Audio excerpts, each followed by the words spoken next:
Hello students, so today we will read a very important poem and the name of the poem also contains the word poem written by John Berryman, the Ball poem. This poem is very important because this poem will teach us a very important life lesson. All of us has to go through this kind of experience. देखो, हम सभी लोगों को जितने भी मनुष्य हैं या जितने भी लिविंग बीइंग इस पृथ्वी पे हैं या पृथ्वी खुद सभी को इस महत्वपूर्ण अनुभव से गुजरना ही पड़ता है। आप चाहो या ना चाहो, doesn't matter whether you want it और नॉट।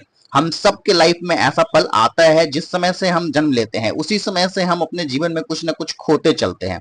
तो पोएट इस इंपॉर्टेंट पोएम के थ्रू, द बॉल पोएम के थ्रू, एक छोटे से बच्चे के जरिए, क्योंकि देखो जीवन में सीखने की शुरुआत जिस एज से होती है इस तरीके का अनुभव हमें जिस एज से हो सकता है उसी एज के बच्चे का एग्जाम्पल लिया है पोएट इस पोएम में। और वो हमें यह सिखाने का प्रयास कर रहा है कि जब से हम पैदा होते हैं उसी दिन से हम लाइफ में खोना शुरू कर देते हैं कुछ ना कुछ चीजें। Loss is a part and parcel of life. Plus इस पोएम में ऐसा नहीं है कि पोएट सिर्फ लॉस सिखाने की कोशिश कर रहा है। इस पोएम में पोएट आपको रिस्पॉन्सिबिलिटी सिखाने की भी कोशिश कर रहा है। पोएट आपको ये बताने का ट्राई करेगा कि कैसे आपके पास जो चीज है उसके लिए हमें रिस्पॉन्सिबल होने की आवश्यकता है कि whatever be possess we have to be responsible in this world of possessions. ये दुनिया आपको भरा हुआ है चीजों पे अधिकार करने के लिए। तो ऐसी दुनिया में यदि आप रिस्पॉन्सिबल नहीं है तो आपके पास जो जो चीजें हैं वो सब चीजें आप खो दोगे। बट इससे भी ज्यादा इंपॉर्टेंट जो चीज है कि खोने के बाद जो हमें दुख होता है कैसे हम उस जो दुख को फेस करके कैसे हम उस एडवर्सरी को फेस करके उसको ओवरकम करके फिर से स्टैंड अप कर पाए। How to cope up with the loss, how to face the adversities and how to overcome that and how to stand up again in your life. That's what this poem will try to teach us through the little boy who has lost his ball. So the theme of this poem is actually loss and grief. That once we lose something, we always have to go through a period of grief. We have to feel the pain and sadness and sorrow of losing the thing.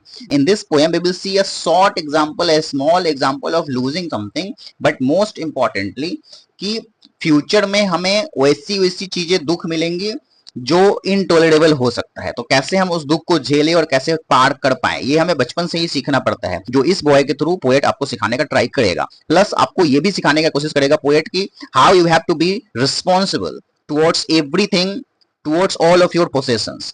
And with time as you grow you will have to accept that with time you will lose the things that you have। जो जो चीजें आपके पास है, जो जो रिश्ते आपके पास है, जो लोग आपके पास हैं आज वो कल नहीं होंगे।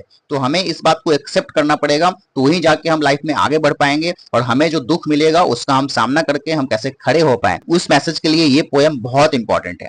Written by John Berryman who was born on earth on 1914 and lived till 1972। तो ये जो पोएट हैं जिनका नाम है जॉन बेरीमैन, ये अर्थ पे आपका 1914 से लेके 1972 तक बोझ बने रहे। सॉरी, मतलब 1914 में इनका जन्म हुआ और 1972 तक ये अर्थ पे जिंदा रहे। तो टोटल कितने इयर्स तक ये जिंदा रहे अर्थ पे ये आप कमेंट बॉक्स में बता सकते हो। He was an American poet and scholar also. उनके पास बहुत ज्यादा ज्ञान था, बहुत ज्ञानी व्यक्ति थे और इसीलिए इस पोएम के थ्रू वो ज्ञान पेल रहे हैं सभी बच्चे लोगों को। And he is very famous for writing about deep human emotions.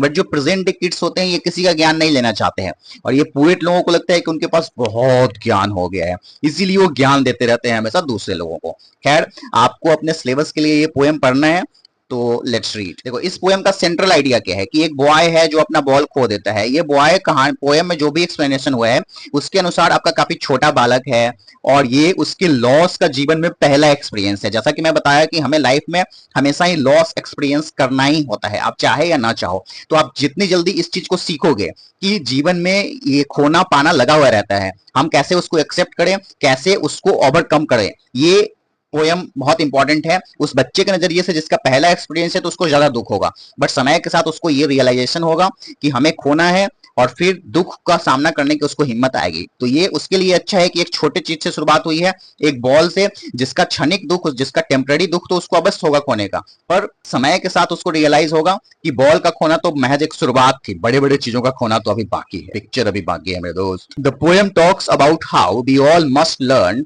To let go, take responsibility and grow up. That's what the life is.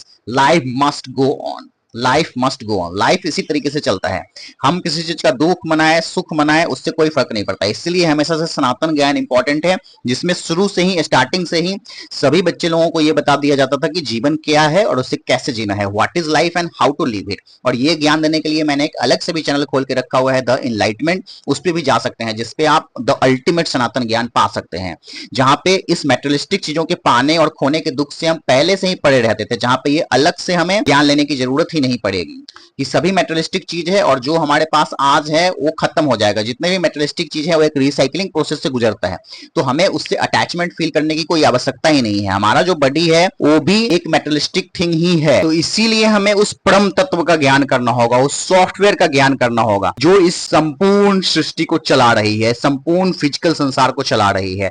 क्योंकि जितने भी फिजिकल चीजें हैं ये सब एक रिसाइकलिंग के प्रोसेस से गुजरते हैं, इनका अस्तित्व सामने आता है, ये एग्जिस्टेंस में आते हैं, ये समय के साथ ग्रो होते हैं, ओल्ड होते हैं और फिर से उन्हीं सब चीजों में मिल जाते हैं जिन सब चीजों से इनका निर्माण हुआ है, जिसको हम मृत्यु बोलते हैं।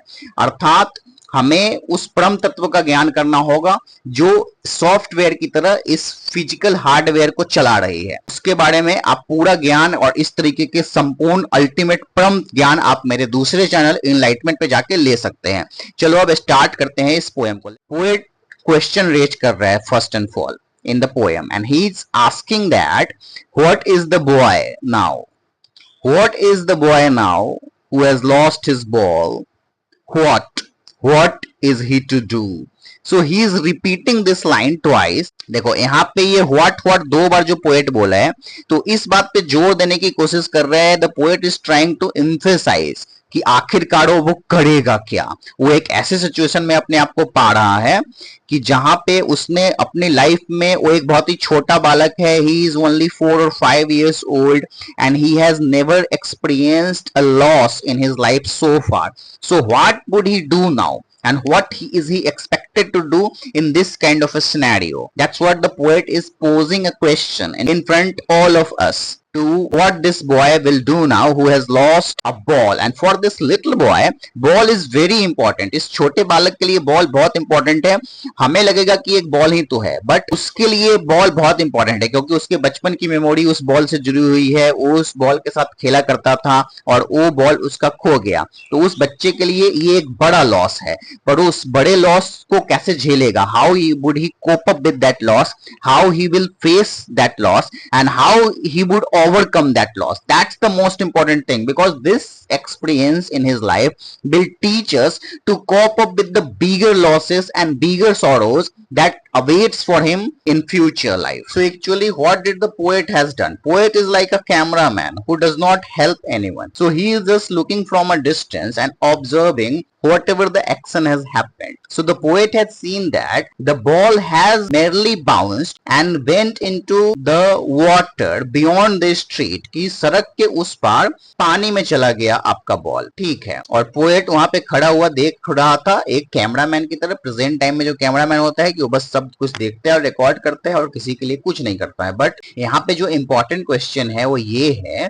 कि पोएट ने ऐसा क्यों लिखा कि he saw the ball going merely bouncing down the street. merely means cheerfully and happily, कि cheerfully और happily बाउंस करते हुए सड़क के उस पार नाले में पानी में कैसे चला गया बॉल। तो ऐसा क्यों बोला है पोएट ऐसा इसलिए बोला है क्योंकि पोएट बॉल के एक्शन को, मूवमेंट को पर्सोनिफाई करते हुए ये बता रहा है कि बॉल जो जंप करते हुए गया, तो उसके हिसाब से जैसे हम लोग जब खुश रहते हैं, एक्साइटेड रहते हैं, तो हम लोग डांस करते हैं, जंपिंग जैक करते हैं, कूदते फांदते हैं। तो ये बॉल भी जो जंपिंग करते हुए गया ना, तो उसको पोएट यहाँ पे ये बोल दिया कि पोएट बॉल भी खुशी खुशी जंप करते हुए पानी में चला गया सड़क के उस पार। तो बॉल को यहाँ पे पोएट पर्सोनिफाई कर दिया है क्योंकि पोएट लोग ऐसा ही करते हैं। तो मेरली वर्ड यहाँ पे बॉल के एक्शन को पर्सोनिफाई करते हुए, लिविंग बीइंग की तरह ट्रीट करते हुए बॉल को ये दिखाया कि बॉल खुशी खुशी अपनी मर्जी से किसी एक ह्यूमन बच्चे के कब्जे में नहीं रह के वो अपना खुशी खुशी जंप कर गया सड़क के उस पार और पानी में चला गया। अब पोएट आगे आपको क्या बोल रहा है? पोएट आगे ये बोल रहा है कि बच्चे को ये समझाने का कोई फायदा नहीं होगा। क्या समझाने का? कि oh there are other balls. और ऐसा क्यों बोल रहे हो? क्योंकि देखो एक्चुअली में ये जो बॉल है ये एक सिंगल पीस बॉल है इस बच्चे के लिए। इस बॉल के साथ ये बच्चा खेला है अपने, इसका पूरा बचपन का मेमोरी इसके साथ जुड़ा हुआ है और इसके साथ खेलते खेलते ये अटैच हो गया है, अटैचमेंट इसका हो गया है। देखो बचपन में हम लोग हर तरीके से बहुत ज्यादा इमोशनल होते हैं और एक छोटे बच्चे के लिए एक बॉल या कोई भी टॉय बहुत इंपॉर्टेंट है। यहाँ पे सिर्फ बॉल का एग्जाम्पल दिया जा रहा है, चाहे उसके पेरेंट्स हो या कोई भी टॉय है, उससे वो बहुत ज्यादा इमोशनली जुड़ा हुआ होता है और उसमें से किसी भी चीज का खोना उसके लिए एक बड़ा लॉस होता है। तो यहाँ पे ये बॉल जो खो दिया है तो हम इसके बदले कोई दूसरा बॉल उसको ला के देंगे तो that will never be the same. हमें जो लगता है कि एक बॉल ही है, हम इसको रिप्लेस कर देंगे तो जो दूसरा बॉल है वो दूसरा बॉल है, it's not exactly the same ball which he used to play. तो इसीलिए हम कभी किसी को रिप्लेस नहीं करते। आज मान के चलो कि आप इस बॉल को रिप्लेस कर दिए, बट फ्यूचर में इसके अपने लोग इसके साथ नहीं रहेंगे, तो उस अगर इसको बचपन से ही ये हैबिट डाल दिया जाए कि जो चीज आप खोते हो उसके बदले में आपको दूसरा चीज मिल जाएगा, तो उसको हम रिप्लेस कर सकते हैं, तब तो फ्यूचर में उस दुख को झेल ही नहीं पाएगा। जो इररिप्लेसेबल चीजें होती हैं, जो उसके अपने हैं, जिनको हम रिप्लेस नहीं कर सकते, उनको खोने पर ये क्या करेगा। तो बचपन से ही इसको पता चल जाना चाहिए कि एक बार जो आपने खो दिया, once you lose for ever, वो रिप्लेस नहीं हो सकता, उसके बदले दूसरी चीज नहीं आ सकती है। ये बहुत इंपॉर्टेंट है अभी की जनरेशन के लिए, जहां पे हम ये भी देख रहे हैं कि रिश्ते कितने टूटते हैं, हम लोग रिप्लेस करने लगते हैं अपने पार्टनर्स को भी। तो ऐसी टेंडेंसी हमारे अंदर नहीं होनी चाहिए। हमारा ये सोच होना चाहिए कि एक चीज एक ही होता है, हम उसको किसी दूसरी चीज से रिप्लेस नहीं कर सकते, क्योंकि वो सेम चीज कभी दोबारा वापस नहीं आता लौट के। जो एक बार चला गया सो चला गया। तो इसीलिए यहाँ पे पोएट उस बच्चे को ये बोल रहा है कि देखो, there are no use to say there are other balls.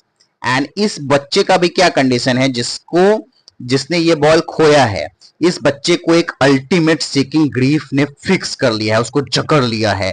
एक ultimate seeking grief, it means परम दुख ने उसको जकड़ के रख लिया है। अब इससे बड़ा दुख कुछ नहीं हो सकता उस बच्चे के लिए, क्योंकि उस बच्चे के लिए ये बॉल कितना महत्वपूर्ण है अभी मैंने एक्सप्लेन किया। वो बच्चे के लिए, बच्चा अटैच हो जाता है बॉल के साथ, उस बॉल के साथ वो खेल रहा है इतने दिनों से, उसके बचपन की मेमोरी उसके साथ जुड़ी हुई है। ये बॉल उसके लिए सिर्फ एक बॉल नहीं है, it is like a friend for him, it is everything for him, it's not only just a toy for him. तो इस बॉल के खोने की वजह से इस बच्चे को अल्टीमेट दुख हो गया, अल्टीमेट दुख ने उसको जकड़ के रख लिया। अल्टीमेट वर्ड आप जब कहीं पे यूज करते हो तो इसका ये मीनिंग हो जाता है कि अब इससे ऊपर कुछ नहीं, this is the ultimate. As he stands rigid trembling staring down. तो देखो यहाँ पे पोएट ने कॉन्ट्रास्ट का यूज किया है, the poet has used contrast here. The poet is actually saying that वो रिजिड भी है और ट्रेम्बलिंग भी है। इट मींस कि उसका बॉडी बिल्कुल फ्रोज हो गया है, his body has turn to a stone because of this huge loss. For this little boy, this loss is a very big loss, and but emotionally he is trembling. This is not trembling, students, be it silent, okay? So emotionally the boy is trembling but his body is rigid. Now होता है ना कि जब बहुत ज्यादा shock जब हो जाते हैं तो हमारा बॉडी टर्न टू स्टोन हो जाता है, मतलब बिल्कुल हम स्टैचू की तरह हो जाते हैं, हमें कुछ समझ में नहीं आता, हमारा कोई फिजिकल मूवमेंट नहीं बचा हुआ रह जाता है, बट अंदर से इमोशनली हम बिल्कुल टूट चुके होते हैं, अंदर से इमोशनली हम बिल्कुल कांप रहे होते हैं, ट्रेमलिंग कर रहे होते हैं। तो इसीलिए पोएट आपको यहाँ पे कॉन्ट्रास्ट यूज किया है, रिजिड और ट्रेमलिंग। अब कुछ स्टूडेंट्स इसमें कंफ्यूज हो जाएंगे कि एट द सेम टाइम ये बॉय रिजिड भी कैसे हो सकता है और ट्रेमलिंग भी कैसे हो सकता है। तो फिजिकली वो रिजिड है एंड इमोशनली वो ट्रेमलिंग है, और वो बस देखे जा रहा है उस तरफ जिधर इसका बॉल चला गया। और ये बॉल उसके लिए सिर्फ बॉल नहीं है, जैसा मैंने पहले एक्सप्लेन किया, all his young days into the harbour. उस बॉल के साथ उसके पूरे बचपन के दिन चले गए, कहां पे, जहां पे वो बॉल गया। बॉल कहां पे चला गया? हार्बर में, पानी में चला गया, सड़क के उस पार जहां पे उसका बॉल गया है वहां पे ये अभी देखे जा रहा है। और ये बॉल सिर्फ बॉल नहीं है, ऑल हिज यंग डेज है, उसके बचपन की पूरी यादें हैं, मेमोरी है उस बॉल के साथ। अब पोएट आगे आपको क्या बोल रहे हैं, I would not intrude on him a dime another ball is worthless. Now he senses first responsibility in a world of possession.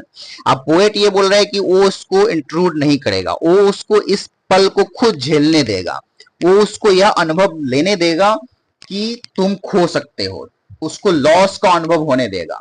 और साथ ही साथ लॉस के अनुभव के साथ साथ उसको इस वर्ल्ड ऑफ पोजेशन में, मतलब एक ऐसी दुनिया जहां पे सब लोग किसी न किसी चीज को अधिकार करने में व्यस्त हैं, सभी चीज लगे हुए हैं चीजों के ऊपर कब्जा करने में, ऐसी दुनिया में रिस्पॉन्सिबल होना, आपके पास जो चीज पहले से है, जिन जिन चीजों को आप प्रोसेस कर रहे हो, उन सब चीजों के प्रति रिस्पॉन्सिबल होना कितना इंपॉर्टेंट है।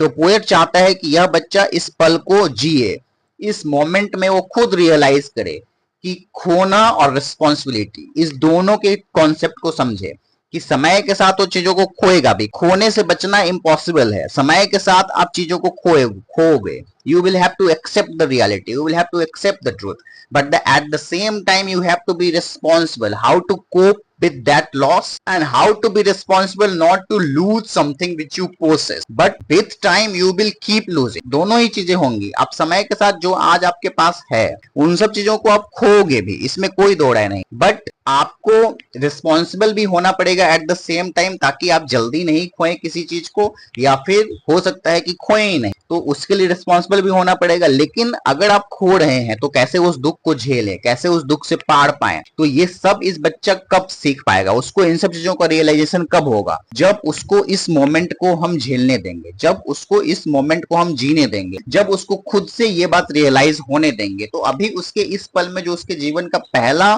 एक्सपीरियंस है इस तरीके का जहां पे वो कोई चीज खोया है, तो यहाँ पे हमें इंट्रूड नहीं करना पड़ेगा, उसको कुछ देर के लिए अकेला छोड़ देना पड़ेगा कि वो कैसे रिएक्ट करता है, और उसको जो ये अनुभव हो रहा है इसका रियलाइजेशन होना उसके लिए इंपॉर्टेंट है, जिसके लिए पोएट उसको अकेले छोड़ देना चाहता है। और वो बता रहा है पोएट आपको आगे ये कि बॉल का यहाँ पे महत्व नहीं है, it's not that the ball is very important. आखिरकार बॉल कितने का होता है, अगर आप उसको इकोनॉमिकली देखोगे it's not very important, ball cost only a dime, dime is a currency here students, okay.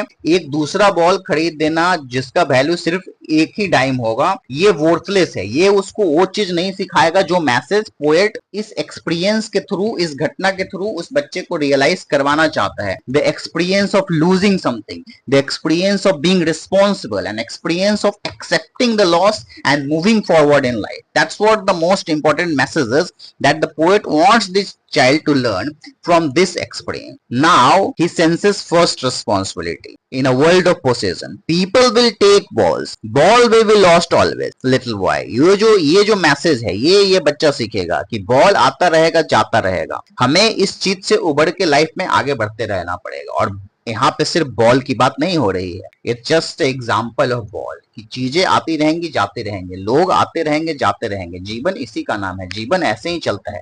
तुम्हें सच्चाई को एक्सेप्ट करके लाइफ में आगे बढ़ना पड़ेगा। तुम जब तक जीवित हो तब तक जो भी तुम्हारे पास आज है वो कल नहीं रहेगा। इस सच्चाई को एक्सेप्ट करेंगे, लेकिन साथ में हम रिस्पॉन्सिबल भी होंगे, और इस परम सत्य को समझते हुए अटैच भी नहीं होना है ज्यादा चीजों से। और यही चीज हमेशा से सनातन में सिखाया भी जाता रहा है, जिससे हम समय के साथ टूट गए हैं, जिसकी वजह से हमें वेस्टर्न पोएट्स के पोएम्स को पढ़ के ये सब बातें पुनः सीखनी पड़ रही हैं। तो पोएट आपको क्या बोल रहे हैं, no one buys a ball back, money is external.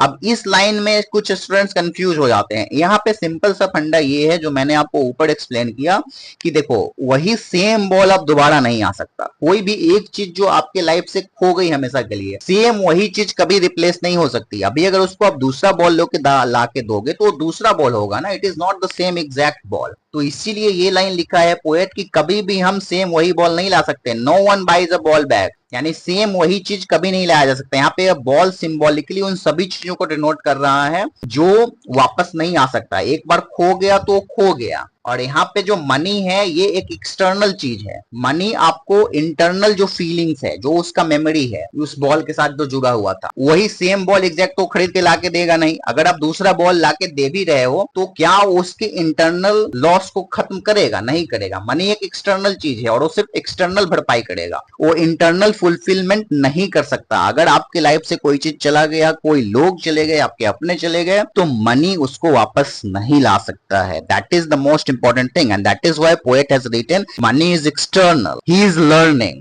bell behind his desperate eyes। तो अभी वो सीख रहा है अपने तत्पर आंखों से, वो सीन को देखते हुए उस अनुभव को जी रहा है, वो सीख रहा है, वो रियलाइज कर रहा है जीवन के इस सच्चाई को, the truth of losing something, the truth of accepting the reality and moving forward in life। जब फ्यूचर में उसको बड़े बड़े दुख मिलेंगे, बड़े बड़े गम मिलेगा, तो ये छोटे मोटे दुखों को जब वो पार करता हुआ जाएगा तो ही वो बड़े दुखों को झेल पाएगा। अचानक से अगर हमें बड़ा दुख भी मिल जाए तो हम उसको झेल नहीं सकते। अचानक से अगर उसके पेरेंट्स गुजर गए रहते तो उसके लिए कितना बड़ा सदमा होता। तो ये छोटे छोटे चीजों का अनुभव होते जब जाएगा तब वो बड़े चीजों, बड़े दुखों को झेल सकेगा फ्यूचर में। और इसको झेल के, इसको सीख के, द एपिस्टेमोलॉजी ऑफ लॉस, दुख के कॉन्सेप्ट को समझ के वो फिर से कैसे खड़ा हो पाता है, हाउ टू स्टैंड अप, वो इंपॉर्टेंट है। और ये सबके लिए इंपॉर्टेंट है लाइफ में। Knowing what every man must know one day and most know many days, how to stand up, यह सबके साथ होता है। और सबको यह बात जानना चाहिए कि जो आज आपके पास है वो कल नहीं रहेगा, जिसका ज्ञान पहले से ही बहुत सारे लोगों को है। और इस चीज को समझ के, इस चीज को जानने के बाद कैसे आप इसको फेस करते हैं और कैसे आप फिर से अपने पैरों पे खड़े हो पाते हैं, कैसे आप फिर से स्टैंड अप कर पाते हैं अपने लाइफ में। कुछ स्टूडेंट्स बोलेंगे कि हम लोग तो पहले से ही अपने पैरों पे खड़े हैं, वो नहीं है। यहाँ पे इंपॉर्टेंट ये है कि कैसे आप दुखों का सामना करके, कैसे आप एडवर्सरीज का सामना करके, कैसे आप बैड टाइम का सामना करके, कैसे आप लॉस का सामना करके अपने लाइफ में पुनः खड़े हो पाते हैं, पुनः लाइफ में आगे बढ़ पाते हैं। ये सबसे ज्यादा इंपॉर्टेंट है और यही एक मैसेज पोएट यहाँ पे देना चाहता है। देखो, ये एक ऐसा चीज है लॉस, जिससे हम सब लोग रिलेट कर पाएंगे। तो इस लॉस से रिलेटेड ये एक बहुत ही ब्यूटीफुल पोएम लिखा हुआ था इस पोएट के जरिए, जॉन बैरीमैन के द्वारा। स्टूडेंट्स, अगर आपको मेरा पढ़ाने का स्टाइल अच्छा लगता है और आपको मेरे क्लासेस पसंद आ रहे हैं तो आप हमें इकोनॉमिकली हेल्प कर सकते हैं। दिए गए यूपीआई आईडी पे आप हमें इकोनॉमिकली सपोर्ट करेंगे तो ही आपको हमारे चैनल पे अच्छे अच्छे क्लासेस, अच्छे अच्छे डाउट वाले क्लासेस, इंग्लिश के पोएम्स, लिटरेचर जो भी है सब पढ़ने के लिए मिलता रहेगा। तो आप हमें अवश्य सपोर्ट करें। और आप लोगों को मैं रिकमेंडेशन में एक बुक भी दे रहा हूँ, सैंपल बुक, कि आप मेरे लिंक से जाके उस बुक को खरीदेंगे तो चैनल का थोड़ा सा सपोर्ट होगा। तो कृपया करके आप लोग सपोर्ट दिखाएं और चैनल को सब्सक्राइब करें। और अपने दूसरे वैसे स्टूडेंट जिनको ये पोएम पढ़ना है, समझना है, जानना है, इसका अल्टीमेट ट्रूथ जानना है, इसका कॉन्सेप्ट, इसका थीम, उसका फिलॉसफी एक्सप्लेनेशन देखना है, तो उनको आप ये वीडियो अवश्य शेयर करें।